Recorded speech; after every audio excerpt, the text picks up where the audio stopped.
দেশের 18 কোটি মানুষই ভুক্তভোগী এবং মজলুম ছিল। সেই হিসাবে সকলেই আপনারা তার সাক্ষী। আমি বলে থাকি, রাস্তার আমার একজন ভিক্ষুক ভাই কিংবা বোন থেকে শুরু করে রাষ্ট্রের সকল নাগরিকই বিগত সরকারের সময় মজলুম ছিল। আপনারা হয়তো বলবেন যে রাস্তার যিনি ভিক্ষা করেন তিনি কিভাবে মজলুম হলেন। আমি হঠাৎ করে একদিন এয়ারপোর্ট রোড দিয়ে এইদিকে আসছিলাম, হঠাৎ আমার খেয়াল হলো যে কয়েকজন ভিক্ষুক সারি ধরে একটা জায়গায় বসেছে। আমি আমার গাড়ির চালককে বললাম একটু থামো। সে থামলো। আস্তে করে দরজা খুলে আমি তাদের পাশে গিয়ে জিজ্ঞেস করলাম, সারাদিনের রুচি কেমন হয়? আমাকে একজন উত্তর দিল, আলহামদুলিল্লাহ ভালোই হয়। আমি বললাম, ভালোর পরিমাণটা কেমন হতে পারে, আমি কি জানতে পারি? সে আমাকে বলল, 1500 থেকে 1800 পর্যন্ত আমাদের ডেইলি আমরা মানুষের সহযোগিতা পাই। আমি বললাম, তাই তো খারাপ না, ভালো। বলে, স্যার থাকে না তো। থাকে না কেন?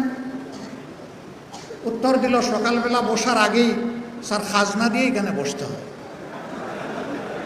কারে খাজনা দেও ভাই? বলে যে ক্যাডারদেরকে স্যার। তাহলে ওই আমলের ক্যাডারদেরকেও আমার ভিক্ষুক ভাই বোনেরা চিনত। এরপরে জিজ্ঞেস করলাম, কি পরিমাণ খাজনা দেও? তো বললো, স্যার বিভিন্ন জায়গার বিভিন্ন রেট, সব জায়গায় এক রেট না। বললাম, রেট দিয়ে কেমন বাসে? কই বাসে কিন্তু পুষায় না। বললাম, বাসলা তো পুষায় না কেন? কয় স্যার 30 টাকা কেজি দরের পেঁয়াজ যখন 300 হয়েছে, স্যার পুষাইব কেমনে? বলছিল 10 টাকায় চাউল দেবে স্যার, এখন 80 টাকায় পাই না, পুষাইব কেমনে?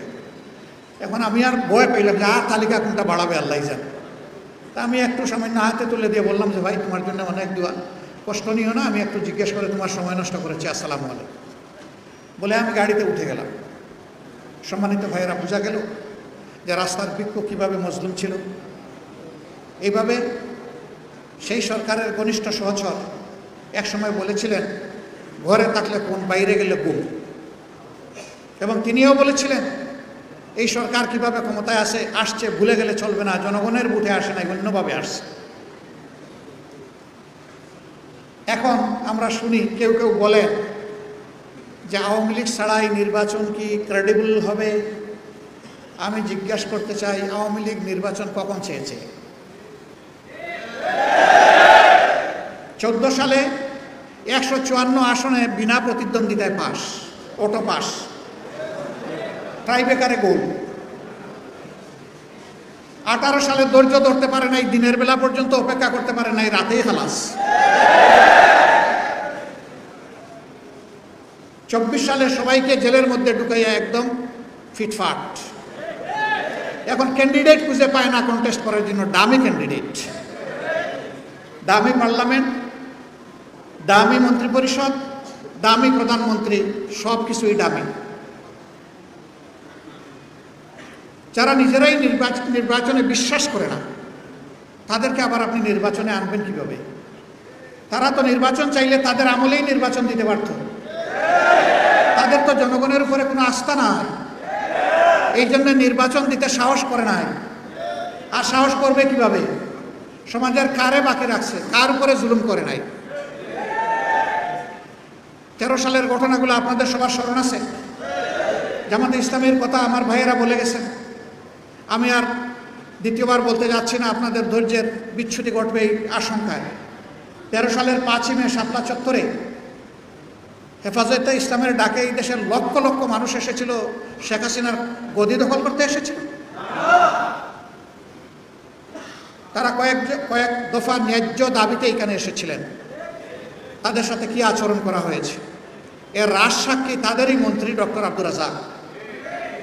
এই স্বৈরাচারের পতনের মাত্র 4 দিন আগে সে বলেছে, মনে ভুলে যাবেন না শাপলা চত্বর রাত 12টার পরে সাফ। এইভাবে উপবাস করে বলে নাই? কি সাফ করেছিল? কোরআনের হাফিজদেরকে, হাদিসের মুহাদ্দিসদেরকে, কোরআনের মুফাসসিরকে, মুদাররিসকে, এতিম শিশুদেরকে যারা নির্বিচারে গুলি করে রাতের বেলা হত্যা করেছিল, তাদের ভাষায় এটা ছিল সাফ। কতজন বনি আদমকে হত্যা করা হয়েছে আজও জাতি জানতে পারলো না, জানতে দেওয়া হলো না। তার আগে তাদের অপকর্ম আমরা লক্ষ্য করেছি। ক্ষমতায় বসার মাত্র 2 মাস হয় নাই, 2009 সালের 10 জানুয়ারি তারা ক্ষমতায় বসেছিল, আর 26 এবং 27 ফেব্রুয়ারি পিলখানায় তারা এরকম আরেকটা সাফ করেছিল। 57 জন চৌকস দেশপ্রেমিক অফিসারকে তারা নির্মমভাবে হত্যা করেছিল। তাদের পরিবারের মহিলা সদস্যদের ইজ্জত লুণ্ঠন করেছিল। ইজ্জত লুণ্ঠন করার পর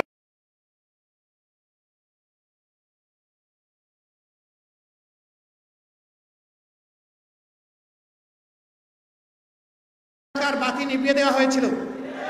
এয়ারপোর্টে একটা এয়ারক্রাফট রেডি ছিল।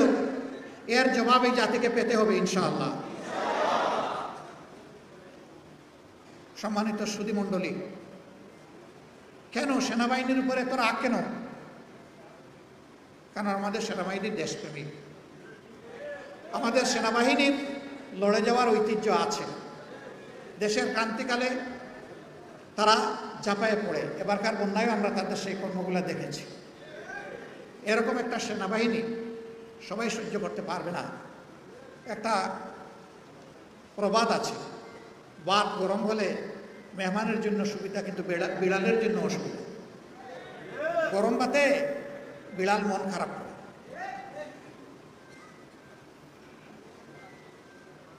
দেশপ্রেমের এই স্তম্ভটাতে আঘাত দিয়ে তাদেরকে ক্ষতিগ্রস্ত করা হয়েছে। আর একটা গর্বের বাহিনী বিডিআর ষড়যন্ত্র করে তাদেরকে ধ্বংস করা হয়েছে। আজকে বিডিআর নামের কোনো বাহিনী বাংলাদেশে নাই। এই নামের মধ্যে একটা শৌর্যবীর্য ছিল, তেজ ছিল, বীরত্বের মানসিকতা ছিল। এখন বানানো হয়েছে বর্ডার গার্ড বাংলাদেশ, মানে সীমান্তের চৌকিদার। কোথায় বিডিআর আর কোথায় চৌকিদার। লোগো বদলানো হয়েছে, ড্রেস বদলানো হয়েছে। একটা বাহিনীকে ষড়যন্ত্র করে শেষ করে দেওয়া হয়েছে। কারা করে? এই নাজিমুদ্দিন রোডে আমার সৌভাগ্য হয়েছিল একবার আসা, আর অন্যান্য জেলায় আরও 2 বার যাওয়া। এই সরকারের খুব মহব্বত ছিল আমার প্রতি। 5 বছর পর পর আমাকে কিছু বিশ্রাম দেওয়ার জন্য গেস্ট হাউসে নিয়ে যেত, আদর করে রাখতো। পানির বিল নিত না, কারেন্টের বিল নিত না, আবার রেশনও দিত কিছু কিছু, থাকারও বিল মাফ। আমি এটাকে জেল বলি না। আপনারা বলবেন তো এটা কি ছিল? এটা বলতে পারেন যে মজলুমের অবকাশ কেন্দ্র ছিল।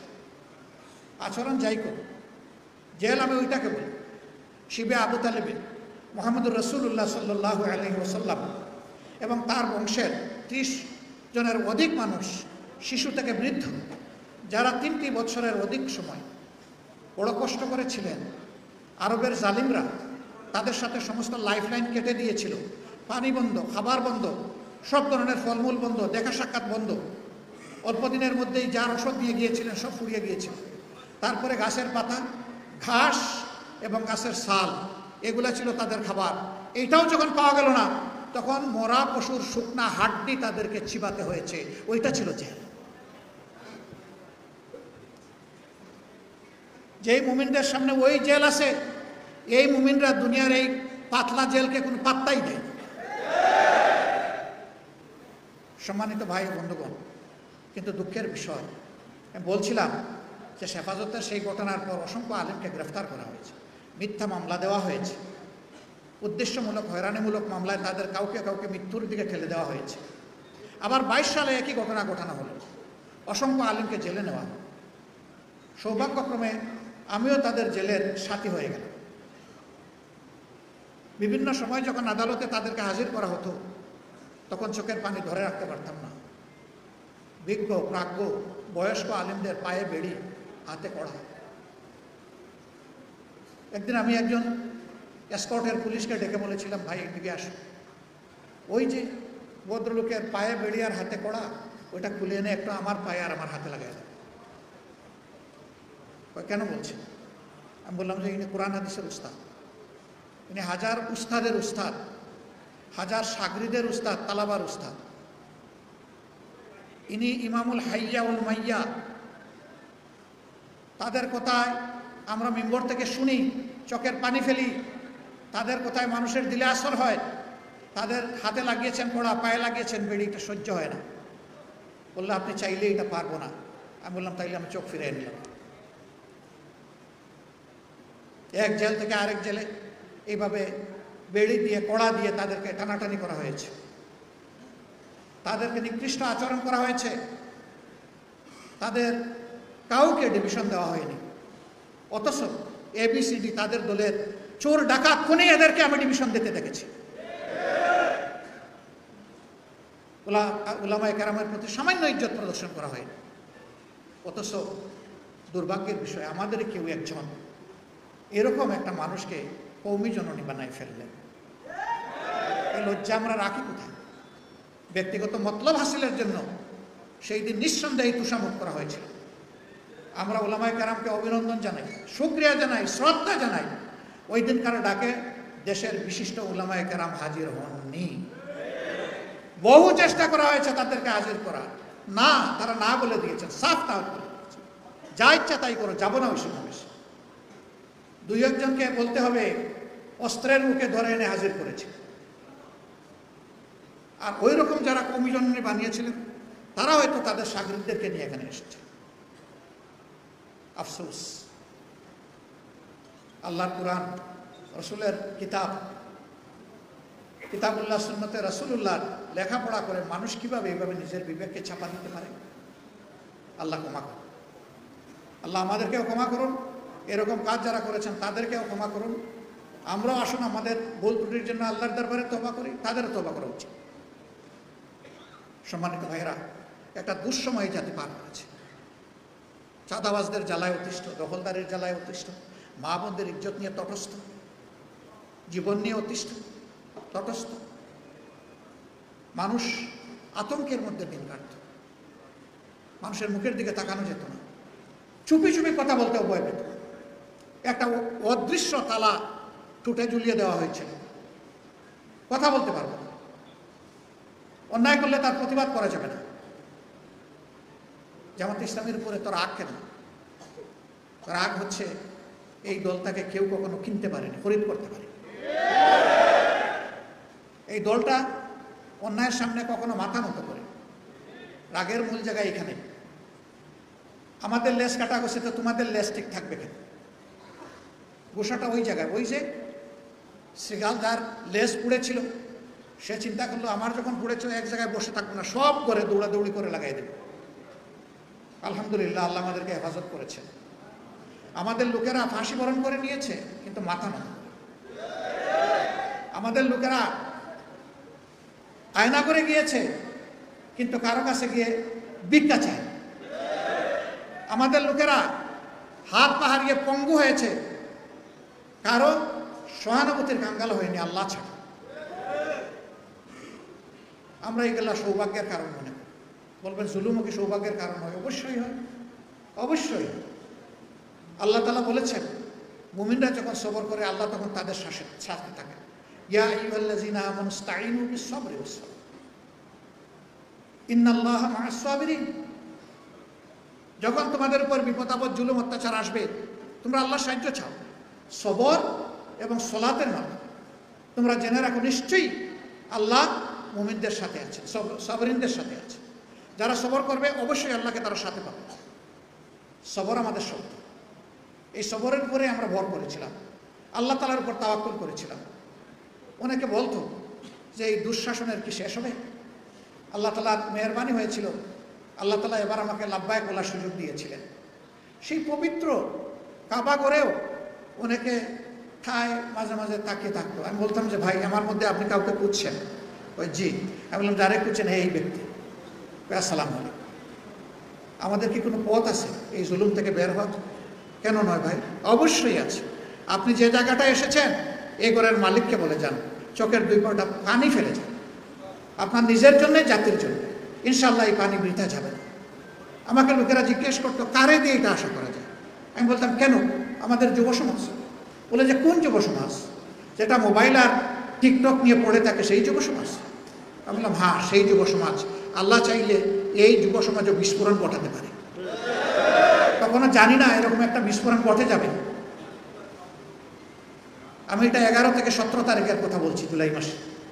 জানতাম না এরকম একটা কিছু ঘটবে, কিন্তু আলহামদুলিল্লাহ আল্লাহ তো গোটাই দিলেন। আল্লাহ গোটাই দিলেন। আন্দোলন নিবু নিবু হচ্ছিল, এরকম কত আন্দোলন হয়েছে অতীতে।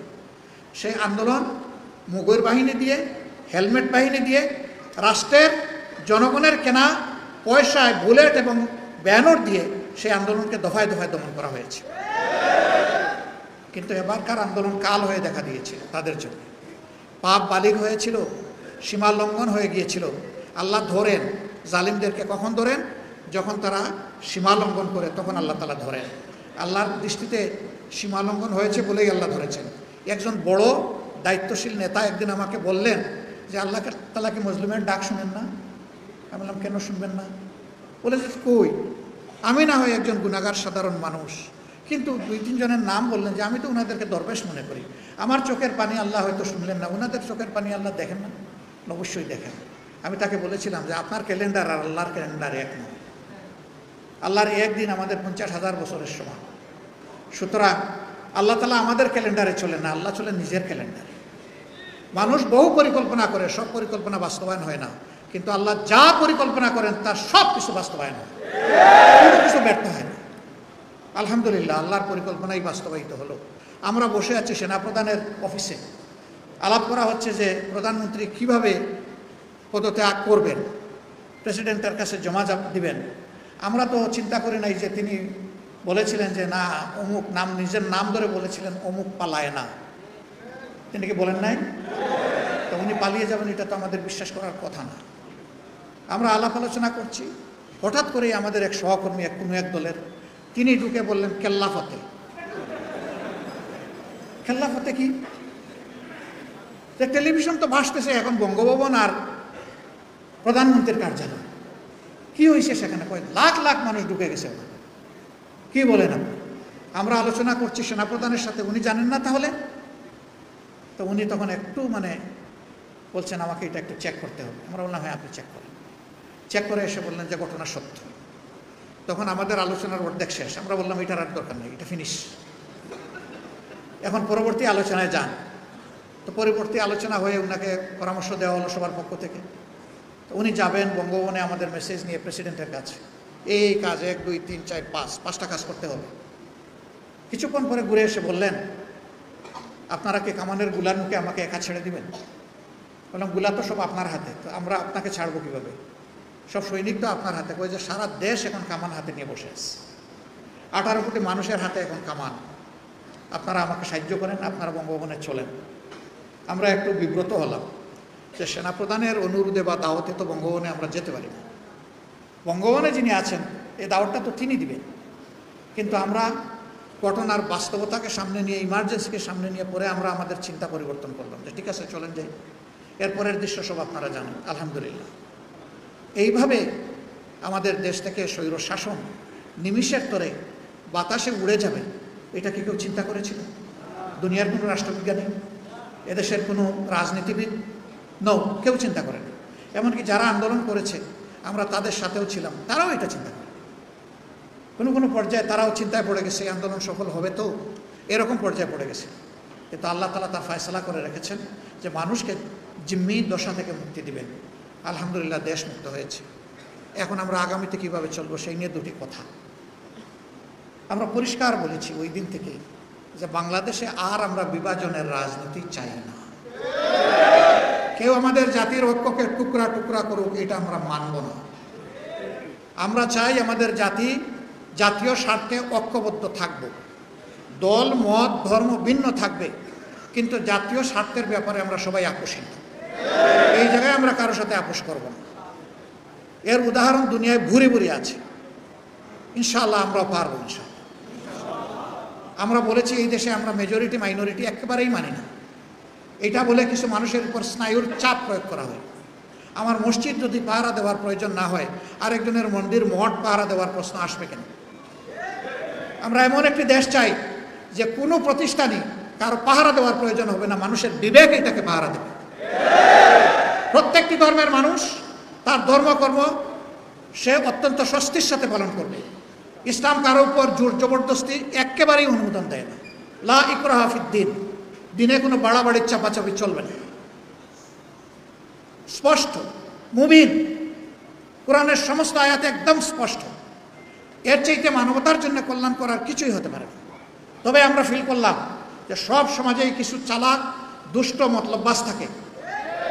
এই জন্য পরদিন থেকে আমরা শুধু একা নই, সমস্ত কওমি মাদ্রাসার ছাত্ররা নেমে এসেছে রাস্তায়, আমরা গিয়েছি, সবাই মিলে আমরা এগুলা পাহারা দিয়েছি। একটা নতুন ইতিহাস সৃষ্টি হয়েছে বাংলাদেশে। আমরা সারা দেশে আমাদের কর্মীদেরকে বলেছি যে মুমিনরা ঐক্যবদ্ধ হয়ে আজকে সবার ধর্মীয় প্রতিষ্ঠান পাহারা দেবে ইনশাআল্লাহ। যতদিন পর্যন্ত একটা স্থিতিশীল সরকার মোটামুটি প্রতিষ্ঠিত না হয় ততদিন পর্যন্ত আমাদের এই পাহারাদারি অব্যাহত থাকবে। শুধু ধর্মীয় প্রতিষ্ঠান না, তাদের ব্যবসা প্রতিষ্ঠান, বাড়িঘর, কোথাও যদি তারা কেউ ফিল করেন যে আমাদের কোনো সহযোগিতা দরকার, আমরা প্রস্তুত তাদেরকে সহযোগিতা দিতে। আলহামদুলিল্লাহ, একটা অনন্য ভ্রাতৃত্ব এর মধ্য দিয়ে আমাদের সবার মধ্যে গড়ে উঠেছে। এটি ফুলের বাগান, ফুলের বাগানে এক জাতের ফুল থাকে না, বিভিন্ন জাতের ফুলে বাগান তৈরি হয়। এক একটা ফুলের এক একটা গুরুত্ব, এক এক গাছের এক এক গুরুত্ব। সবাই মিলেই আমাদের এই সমাজ, এই বাগান। আমরা আগামী দিনেও সেই সম্প্রীতির উজ্জ্বল দৃষ্টান্ত স্থাপন করবো ইনশাআল্লাহ। আগামীতে খুব সন্নিকটে আমাদের হিন্দু ভাই বোনদের তাদের একটা ধর্মীয় অনুষ্ঠান আছে, আমরা জানি, সবাই জানি। এটি তাদের বাংলাদেশের সবচেয়ে বড় অনুষ্ঠান। আমরা সরকারকে এই ব্যাপারে কিছু আহ্বান জানাবো ইনশাআল্লাহ, এবং জনগণকে আমরা আহ্বান জানাবো। আমরা তাদের অনুষ্ঠানটা তাদের পরিবেশে তারা যাতে সুন্দরভাবে সম্পন্ন করতে পারে, কেউ গিয়ে সেখানে কোনো ডিস্টার্ব না করতে পারে, এই জন্যে আমরা সর্বাত্মক সহযোগিতা করবো আশা করছি। সম্মানিত ভাইরা, এরপরে আমরা কি বলেছি? আমরা বলেছি যে এখনকার আমাদের রাজনীতি হচ্ছে, এই যারা জাতির জন্য জীবন দিয়ে জাতিকে মুক্ত করে গেল, এখন তাদের পরিবারের কাছে যাওয়া আমাদের দায়িত্ব। আমরা সারা দেশে যাখানে যার খবর পেয়েছি শহীদ পরিবারের, আমরা আমাদের কর্মীদেরকে বলেছি দেরি করবেন না, ছুটে যান, তাদের দোয়া নেন, সৌভাগ্যবান হন তাদের সাথে দেখা করে। তারা গর্বিত শহীদ পরিবার, তার ভাই, তার স্বামী, তার সন্তান এই আন্দোলনে জীবন দিয়েছে, সে জাতীয় বীর। জাতির জন্য জীবন দেওয়ার সৌভাগ্য সবার হয় না, যান তাদের কাছে যান, বিপ্লবের স্পিরিট আপনার মাঝেও তৈরি হবে, যান, ঋণ পরিশোধ করার চেষ্টা করুন। আমরা টাকা পয়সা দিয়ে কারো জীবনের সমস্ত কিছুর সমাধান করতে পারবো না, কিন্তু কলিজার একটু ভালোবাসা দিয়ে তো পারবো তাদেরকে, একটু তাদের কষ্টটা হ্রাস করতে। এই জন্য আলহামদুলিল্লাহ সারা বাংলাদেশ আমরা চষে বেরিয়েছি, আমাদের কর্মীরা, সহকর্মীরা চষে বেরিয়েছে। এরপরে আমরা বলেছি যে যারা আহত হয়ে কাতরাচ্ছে হাসপাতালের বেডে কিংবা বাড়িতে, তাদের পাশে আমাদের দাঁড়াতে হবে। এই সংখ্যাটা বিশাল, হাজার হাজার, কয়েকশো মানুষ তাদের দুইটা নয়ন হারায় ফেলছে, এখন আর চোখে দেখে না, চোখের আলো নিভে গেছে। কয়েকশো মানুষের পা কাটা গেছে, হাত কাটা গেছে, তারা তাদের অঙ্গ ফেরত পাবে না। আমি হাসপাতালের বেডে তাদেরকে দেখতে গিয়েছি, জিজ্ঞেস করেছি আপনার কেমন লাগে, আপনি কি মন খারাপ করেছেন? কেন আমি খুশি। আপনি খুশি? পা হারিয়ে খুশি, হাত হারিয়ে খুশি, চোখ হারিয়ে খুশি? বলে হ্যাঁ আমি খুশি। কেন ভাই আপনি খুশি? কয়েছে দেশ স্বাধীন করেছে। আল্লাহু আকবার। কাউকে কাউকে একটু বললাম আগামীতে একটু সতর্ক হয়ে চলবেন, আন্দোলন সংগ্রাম হয়তো জাতির জীবনে আরও আসবে, তো আপনার তো একটা অঙ্গ দিয়েই ফেলেছেন, আপনি আগামীতে না আসলেও চলবে। কয় জি না, জাতির প্রয়োজনে একটা পা গেছে, আরেকটা পা দরকার হয়ে দিয়ে দেবে। যে জাতির সন্তানেরা এইরকম কমিটমেন্ট নেয়, এই জাতিকে কেউ দাবায় রাখতে পারবে না ইনশাআল্লাহ। আল্লাহ তাআলা যদি মুমিন মুসলমানদের হাতে এই দেশ পরিচালনার দায়িত্ব দেন, কথাটা ভালো করে খেয়াল করবেন, আমি শব্দ বলতেছি মুমিন মুসলমানদের হাতে যদি এই দেশ পরিচালনার দায়িত্ব দেন, ইনশাআল্লাহ আমাদের এই সম্মিলিত সকল কর্মীরা তার বিবেকের পাহারাদার হবে এবং সে জনগণেরও পাহারাদার। আমরা দেশকে আমাদের মালিকানা মনে করব না। আল্লাহ তাআলা যদি এরকম কোনো সুযোগ দেন, আমরা নিজেদেরকে সেবক এবং খাদিম মনে করব। যদি সেই সেবাটা আল্লাহ কবুল করেন, নিজেদেরকে আমরা সৌভাগ্যবান মনে করব। আমরা আপনাদেরকে কথা দিচ্ছি, এখন দেখছেন না যে প্রথমবার এমপি হওয়ার পরে দ্বিতীয়বার যখন তার আর্থিক বিবরণী নির্বাচন কমিশনে জমা দিছে, দেখা যায় এক একজনের 700 গুণ 800 গুণ আয় বেড়ে গেছে। আলাউদ্দিনের প্রদীপ গড়ে গড়ে জ্বলে উঠেছে। আমার আশঙ্কা হয় মুমিনরা যদি এদেশের দায়িত্ব পালন করার সুযোগ পায়, ওদের 700 গুণ তো বাড়বেই না, ঋণের ভারে ওদের পিঠ নরম দুর্বল হয়ে যায় কিনা। কারণ তখন জনগণের খেদমত করতে গিয়ে সবসময় শুধু রাষ্ট্রের ভাণ্ডার থেকে খরচ করা যায় না, অনেক সময় নিজের পকেট থেকেও খরচ করতে, যেটা এখনও মুমিনরা করে। সম্প্রতি বছরগুলোতে আপনারা দেখেছেন আলহামদুলিল্লাহ, আলহামদুলিল্লাহ এই দেশে অনেক নামকরা বিশাল বিশাল আন্তর্জাতিক এনজিও আছে, বড় বড় দল আছে, কিন্তু যখনই বন্যা করা দুর্যোগ দেখা দিয়েছে, উলামায়ে কেরাম ঝাঁপিয়ে পড়েছেন, ঝাঁকে ঝাঁকে।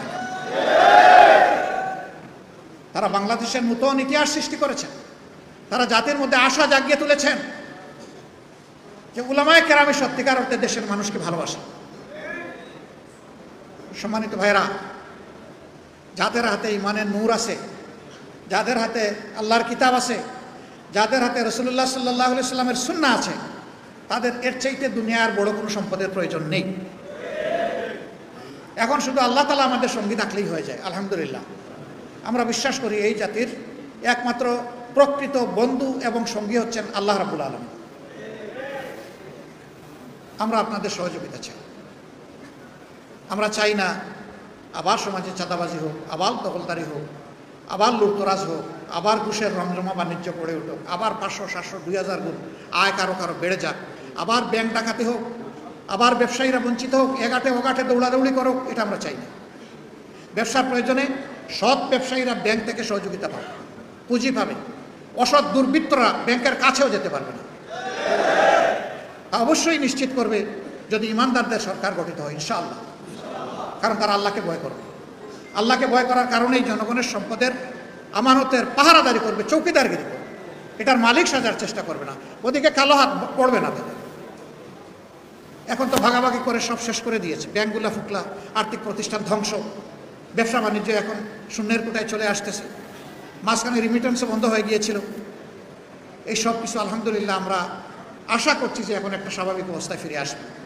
এই সরকারের ব্যাপারে আমাদের মেসেজ স্পষ্ট, আপনারা জনআকাঙ্ক্ষার অন্তর্বর্তীকালীন সরকার, আপনারা ক্যান্ডিডেট হয়ে ভোট চেয়ে ভোট পেয়ে এখানে বসেন নাই, বরঞ্চ আমরা জনগণই আপনাদেরকে এই দায়িত্ব দিয়েছি।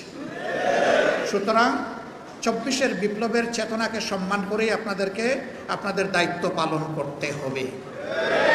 এই ক্ষেত্রে কোনো ব্যতিক্রম জনগণ আপনাদের কাছ থেকে প্রত্যাশা করে না। যতক্ষণ পর্যন্ত আপনারা এই চেতনার উপরে থাকবেন, আমরা আশা করি, আমরা কথা দিতে পারি, এদেশের আপামর জনগণের সাহায্য এবং দোয়া আপনারা পাবেন। কিন্তু যদি আপনারা এই পথ থেকে সরে যান, আমরা আপনাদেরকে সংশোধন করে দেওয়ার চেষ্টা করি। যদি আমাদের সংশোধনতে কাজ না হয়, আমরা প্রতিবাদের রাস্তায় যাই, যাতে আপনারা সুন্দরভাবে দেশটা চালাইতে পারেন। দ্বিতীয় কথা হচ্ছে, আপনারা যেহেতু কোনো নির্বাচিত নিয়মিত সরকার নন, আপনাদের মূল কাজটা হচ্ছে গণতন্ত্রে উত্তরণ করে জাতিকে হ্যান্ডওভার দিয়ে যাওয়া, একটা সুষ্ঠু নির্বাচন করা। সুষ্ঠু নির্বাচনের জন্য কিছু অত্যাবশ্যকীয় সংস্কার করতে হবে। আমরা দেখলাম যে ওনারা কিছু কমিশন গঠন করেছেন, কিন্তু অংশীজনের সাথে কোনো ডায়ালগ হয়। আমাদের মধ্যে কেউ কেউ আমরা দাবি করেছিলাম নির্বাচনের একটা রোডম্যাপ প্রয়োজন। আমরা এই দাবির সাথে দ্বিমত পোষণ করি নাই, কিন্তু আমরা বলেছি তার আগে আরেকটা রোডম্যাপ দরকার। সেই রোডম্যাপটা হচ্ছে সংস্কারের রোড, যে কী কী বিষয় ওনারা সংস্কারে হাত দিবেন আর কতটুকু সময়ের ভিতরে এই কাজ করবেন। এটা যদি সফল হয় তাহলে নির্বাচনী রোডম্যাপও সফল হবে। এটা যদি ব্যর্থ হয়, সরকার ব্যর্থ হবে, বিপ্লব ব্যর্থ হবে, দেশ ব্যর্থ হবে। আলহামদুলিল্লাহ, আশা করছি যে এটার কেউ ব্যত্যয় করবেন না। আমরা সরকারকে আহ্বান জানিয়েছিলাম, আপনি বসুন। যেভাবে ঐক্যমত্যের ভিত্তিতে সরকারের উপর এ দায়িত্ব জনগণ দিয়েছে, আরেকবার জনগণের সাথে, জনগণের প্রতিনিধিদের সাথে, রাজনৈতিক দলের সাথে, সিভিল সোসাইটির সাথে আপনারা আবার ডায়ালগ করুন। আমরা অভিনন্দন জানাই, আগামী শনিবার থেকে তারা আবার এই ডায়ালগ শুরু করতে যাচ্ছে। তারা যদি ডায়ালগ করেন, আশা করি ভালো কিছু বের হয়ে আসবে ইনশাআল্লাহ। মিলেমিশে যে কাজটা করা হয়, 10 জনের পরামর্শ নিয়ে যে কাজটা করা হয়, এই কাজে আল্লাহর বরকত থাকে। আপনারা সবাই দেশের জন্য দোয়া করবেন। আমরা শুধু আপনাদেরকে এতটুকু কথা দিতে পারি, আল্লাহ যদি আমাদেরকে কখনো দায়িত্ব দেন, আপনারা যদি ভালোবাসেন, আপনারা যদি এগিয়ে দেন, তাহলে আমরা চেষ্টা করব আপনাদের এই আমানতের মর্যাদা রক্ষা করার। আমরা চেষ্টা করব নিজেরা দুর্নীতি জিরো এবং সকলের জন্য দুর্নীতি জিরো করব না, কাউকে করতেও দিব না ইনশাআল্লাহ। তাহলেই একটা দুর্নীতিমুক্ত বাংলাদেশ হবে। তবে এটা মনে রাখতে হবে, ড্রেইনের ময়লা পানি দিয়ে 24 বার দইলেও কিন্তু উজু একবার হবে না। উজুর জন্য প্রয়োজন হবে পরিচ্ছন্ন পানি, পবিত্র পানি। এই জন্য কাকে দিয়ে দুর্নীতিমুক্ত সমাজ গঠন করতে হবে, আমি বিশ্বাস করি বাংলাদেশের মানুষ এটা বুঝে ফেলেছে। একটা দুর্নীতিমুক্ত, করাপশন ফ্রি সোসাইটি এই দেশের মানুষ চায়, আর আমরাও সেটাই চাইছি। 2 নম্বর, আমরা চাই না যে আদালত কারো অর্ডারে চলে। আমরা চাই আদালত যে আইন থাকবে সেই আইন এবং আদালতের বিচারকদের বিবেক অনুযায়ী চলবে। এখানে কোনো কালো ভূতের হাত পড়ুক এটা আমরা চাই না। সত্যিকার অর্থে এই বিচার বিভাগ স্বাধীন থাকবে, এই জন্য স্বাধীন সেক্রেটারিয়েটও গঠন করতে হবে। 3 নম্বর, আমরা চাই না রাষ্ট্রের কোনো বাহিনী অথবা কোনো সেবক কোনো দলের হয়ে দলবাজি করুন। আমরা ক্ষমতায় গেলে কাউকেই সুযোগ দেব না আমাদের হয়ে তেলবাজি দলবাজি করার কোনো সুযোগ দেব না। রাষ্ট্রের কর্মচারী হবেন রাষ্ট্রের সেবক, রাষ্ট্রের ট্যাক্সের পয়সায় তাদের সব কিছু চলে, আমারও অনেক কিছু চলে। এই জন্য আমার যেমন দায়বদ্ধতা আছে, রাষ্ট্রের বাহিনীগুলোর বিশেষভাবে সেই দায়বদ্ধতা আছে। এই জায়গা থেকে তাদেরকে সরিয়ে বিপজ্জনক অবস্থায় নিয়ে জাতির মুখোমুখি দাঁড় করিয়ে দেওয়া হয়েছে। জাতি একদিকে যুদ্ধে, তারা আরেকদিকে যুদ্ধে, এই যুদ্ধ করে অনেকগুলো জীবন গিয়েছে। আমরা আরেকবার চাই না যে এই ধরনের একটা অবস্থা বাংলাদেশের সৃষ্টি হবে, আমরা এটা হতে দেব না। 4 নম্বর, আর্থিক সেক্টরে আমরা এইখানেও কোনো নেপোটিজম বা স্বজনপ্রীতি আমরা দেখতে চাই না, নিজেরাও করবো না এবং কাউকে করতে দেব না। যদি রাজনীতিবিদরা সিদ্ধান্ত নেয় যে এই দেশটা সুন্দর হবে, আর কেউ অসুন্দর চলার সাহস করবে না। কিন্তু যখন সবাই দেখবে যে ইনিই তো দুর্নীতিবাজ, ইনিই তো কিছুই মানেন না, ইনি তো সকল ক্ষেত্রে দাপড়ে বেড়াচ্ছেন, তখন রাষ্ট্রের সকল অঙ্গ এই জ্বরে আক্রান্ত হয়। আমরা এই জ্বর থেকে জাতিকে ইনশাআল্লাহ মুক্ত রাখার সকল শক্তি দিয়ে চেষ্টা করবো ইনশাআল্লাহ। আর এই সব কিছু সম্ভব এমন একটা আইনে, যে আইনের মধ্যে কোনো দুর্বলতা নাই। আলিফ লাম মিম যালিকাল কিতাবুল লা রাইবা ফীহি হুদাল লিল মুত্তাকিন। এই বিধানটা হচ্ছে কোরআন, এবং আল্লাহ তাআলা বলছেন যে আল্লাহ যাদেরকে তার অন্তর আল্লাহর ভয় দিয়ে পরিপূর্ণ করে দিয়েছেন, তাদের পক্ষেই এখান থেকে হেদায়েত পাওয়া, সঠিক রাস্তা পাওয়া সম্ভব। আমরা জাতিকে সঠিক রাস্তার উপরে দেখতে চাই, তুলতে চাই। আপনাদের সকলের সহযোগিতা চাই, দোয়া চাই। হ্যাঁ, আমরা ভুল করলে আপনারা অবশ্যই সমালোচনা করবেন, ধরিয়ে দেবেন, পরামর্শ দিবেন, সহযোগিতা করবেন। এর মধ্য দিয়েই ইনশাআল্লাহ এদেশের